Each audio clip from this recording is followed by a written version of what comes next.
Hello, welcome to this podcast. My name is Annie, and first of all, sorry for any language issues. I'm from Germany, so I'm German, and there we go.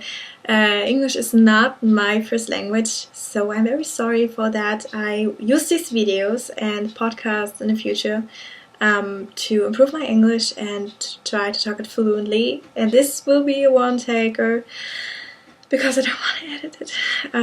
So I hope I can go through without breaking my tongue. Okay, so the topic we're going to talk about, sorry, I'm a little bit nervous. This is my first ever video. And I already had to close the window because my neighbors are sitting outside listening to me talking, well, trying to talk in English, and this was a little bit awkward, so I had to close it. Okay, so today we're going to talk about my knitting history. So, where did it all start?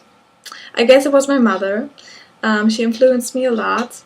It all began since I can remember, I have her in my mind with a needle in her hands, a ball of yarn on the floor in front of the TV. Every evening, every night, that's what she loved to do. And one day I was interested and I asked my mother, how does it work? Can you show me? And she just ran upstairs, grabbed the oddest ball of yarn she had, and so I can rip it apart and cut it in 1,000 pieces and just mess around with it. And she gave me a crochet hook. So I started with crochet, not knitting, crochet.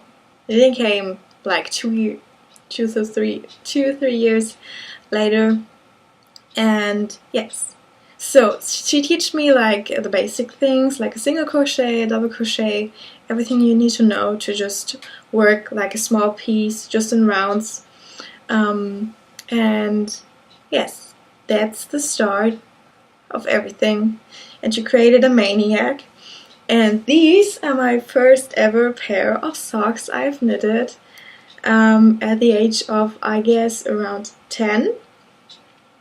And these socks last so long.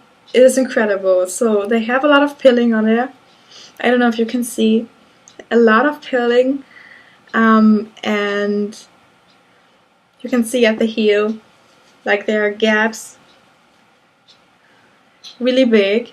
And you can totally see through these socks. And I've knitted them at the age around 10. And this was originally a kid's foot, and I've worn them over the years a lot, and now it's a grown woman foot size. I can show you. Yay! So they fit me perfectly, and I'm now 22. Yes. And I guess that the wool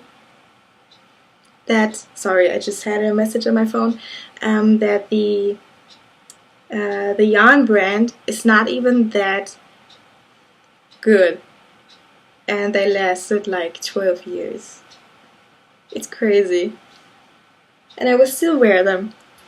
So, after I learned to crochet, I learned to knit, and crocheting, my mother showed me, and she taught me.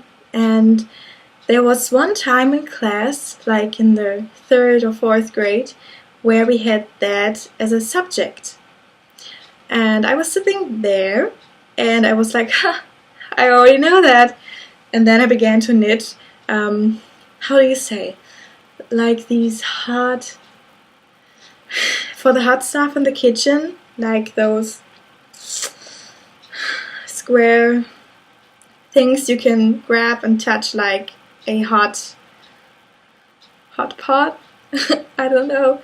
So I just knitted a blank piece of this size, and it was the first ever, how do you call that? Hot.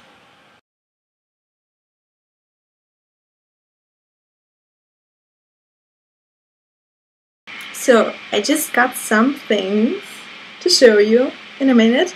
So you can put these away. So knitting and crocheting was not a daily thing like it is today. It was just a monthly thing, and I never finished anything because I did not even have the motivation to sit there hours or days spending on that project, spending on that knitting. And at the age of 18, I get to know the internet a lot better, and I did not even know that there are so many beautiful patterns out there you can get for free. And Pinterest, oh my god, so much inspiration. And I started to work on baby blankets. Like this one. So maybe you get inspired too. This is just a what is this pattern called? It's just 5 stitches right and 5 stitches left. You can see. This is the pattern, and isn't this the basket weave stitch? I don't know. And I did a lot of these blankets. These are just pieces of squares, like granny squares, with a pattern, and I got them on Pinterest. Yes, and you can put together such beautiful baby blankets. And I always put like a, you know,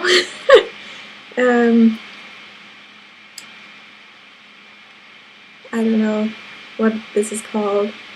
And I did some stuff, I don't know, is it a bow? And I tied it into a bow. And I thought this would add some extra cuteness to these baby blankets. Yes, and then I began to sock knit. And at the start, my socks were always so messed up, and I feel so sorry about the people that I gave it to, especially my boyfriend.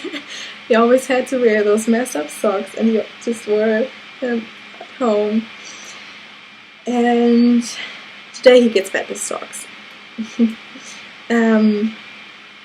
Yes, I cannot tell you which color that is or which brand this is. This is just so old. And I always did men's size socks. I don't know why. Probably to have along the joy of knitting them. And